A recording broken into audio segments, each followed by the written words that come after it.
আজকে যে ওয়াজের মাহফিল চলতেছে, এগুলো তো কোনো কোরআন হাদিস এরকম পাওয়া যায় না, কেউ বলতে পারবে না।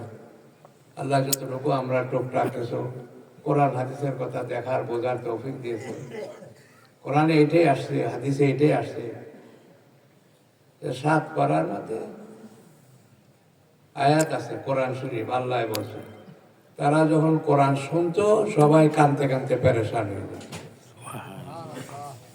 নবীর উপরে যখন কোরআন নাজিল হয়েছে, যারা শ্রোতারা ছিল সবাই কাঁদতে কাঁদতে পেরেশান হয়েছে। তাদের দিলে দাগ কাটছে,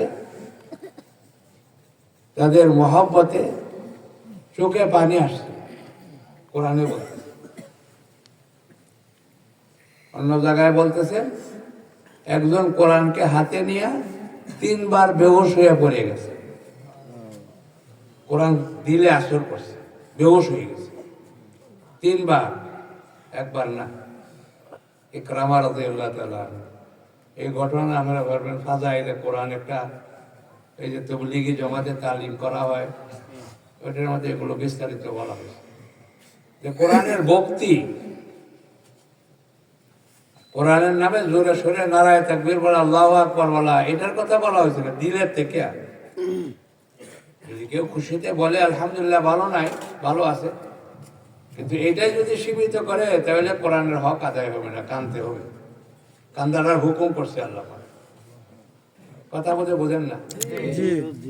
কোরআন পড়লে যে কানতে হবে এটা যে আল্লাহর হুকুম, কেউ হয়তো এর আগে আর শুনেন নাই কোনো। কথা বোঝেন নাকি?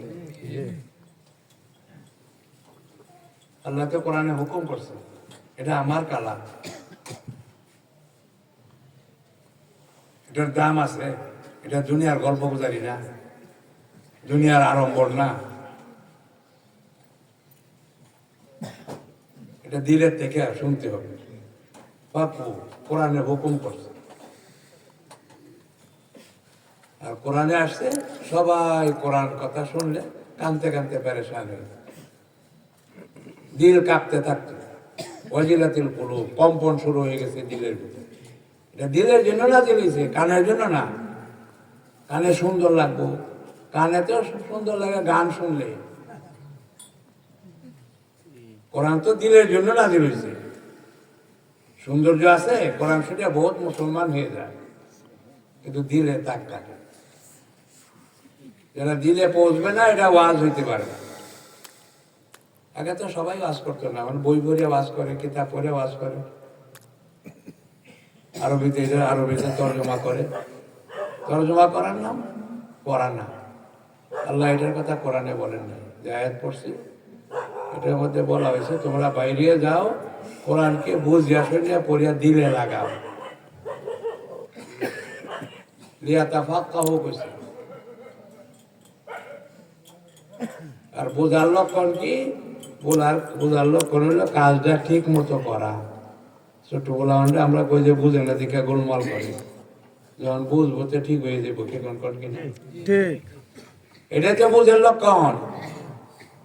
যে কাজটা ঠিক মতো করলে হ্যাঁ বুঝছে, ডাক্তারের কথাটা ঠিক মতো শুনছে, কাজে ওষুধগুলো ঠিক মতো খাইছে। বুঝেন কিনা? খালি খালি কানে শুনলে তো।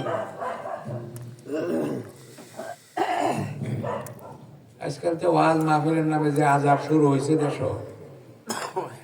ফলাফলটা তো আমরা দেখি। প্রত্যেক রাত্রে ওয়াজ হয় বাংলাদেশে। 1 বছরে কত লক্ষ লক্ষ ওয়াজ মাহফিল হয়। এক একটা ওয়াজ মাহফিল থেকে 5 জন 10 জন লোক যদি নামাজি হইতো, বাংলাদেশে তো বেনামাজি পাওয়া গেল না। কি করলাম তারা? ওয়াজ করে কেন? ওয়াজ যায় কোথায়? ওয়াজের উদ্দেশ্য কি? ওয়াজ শুনলে যদি কিছু ফলাফলই না হয়, 7-8 ঘন্টা ওয়াজ করা হয়। ইন্না লিল্লাহি ওয়া ইন্না ইলাইহি। একটা মানুষের শোনার কতক্ষণ ধৈর্য থাকে? আমরা তো ওই দেশে থাকি, 1.5-2 লক্ষ টাকা খরচ করে একজন বক্তা আনি, তার ওয়াজের সময় হইল 45 মিনিট থেকে বেশি 1 ঘন্টা। এই যে গদ বান্ধা ওয়াজ বাংলাদেশে শুরু হয়েছে জোহর থেকে রাত 12টা। আগে তো সারা রাত চলতো। কি কারণে আজাবটি কিছু বন্ধ হয়েছে? আমরাই পড়া শুরু করছিলাম, সারা রাতের ওয়াজ দেশের মধ্যে বন্ধ হয়েছে, এখন মানুষ থাকে না রাত 12টার পর। এই যে ওয়াজের নামে কুপ্রথা, কি দরকার 7-8 ঘন্টা ওয়াজ করার জন্য? একটা মানুষ শোনার ধৈর্য কতক্ষণ থাকে? আল্লাহ রাসূল ওয়াজ করছেন 3 থেকে 5 মিনিট, এটাও হাদিসে আছে। এই 3টা কথা বলছে, সৎ কাজের আদেশ করো, অদস কাজের নিষেধ করো। যদি এটা না করো তাহলে তোমরা দোয়া করলে দোয়া কবুল হবে না, আল্লাহ সাহায্য পাইলে আল্লাহ সাহায্য চাইবে না, শত্রুর মোকাবেলা তোমাদের কৃতিকান হবে না। বাস এটাই শেষ, এখানেই বাস। যেটা বাংলা কইলো এটুকু বাস, একদিন ওয়াজ এটাই শেষ। আবু বকর রাদিয়াল্লাহু আনহু বলেন যে আমি যে কথা একদিন শুনছি এটা দ্বিতীয়বার আর শুনতে পাই না। সুবহানাল্লাহ। আল্লাহর কথা, নবীর কথা।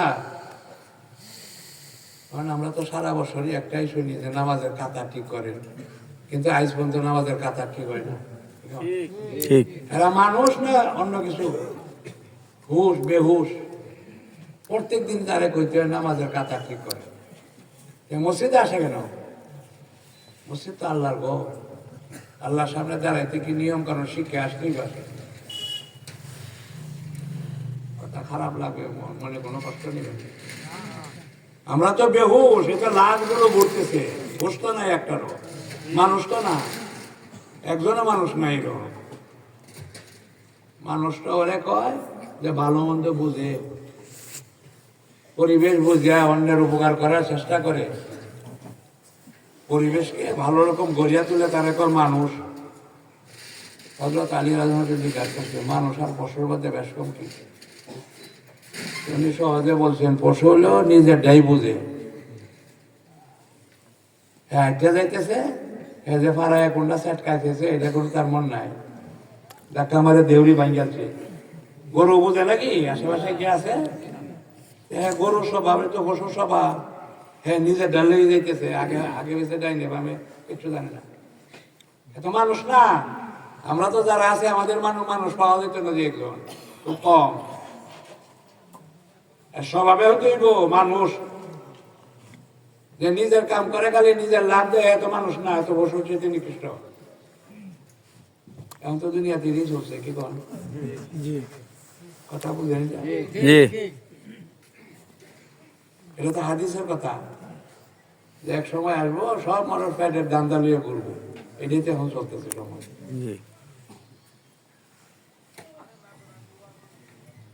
আর সম্পদ হিসাবে মানুষ সম্মান দিব, এর অনেক টাকা আছে, 1 পয়সা আছে, অনেক পজিশন আছে, কি করে আছে, এই চলে সারা জীবন কামাই করে ভালো একটা ঘর বানায়, মানে ঘরের দ্বারা তার দাম বাড়বো, গাড়ি একটা দামি কিনে দাম বাড়বো, 2টা দামি জুতা কিনে, মাথার কিছু নাই কিন্তু জুতা পাও সাজায়।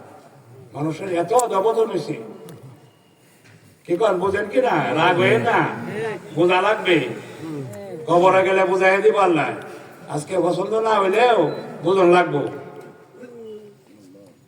পাওয়ারে সাজায়, জুতা দামি বানাইছে কিন্তু মাথা খালি, এগুলো আছে কিনা?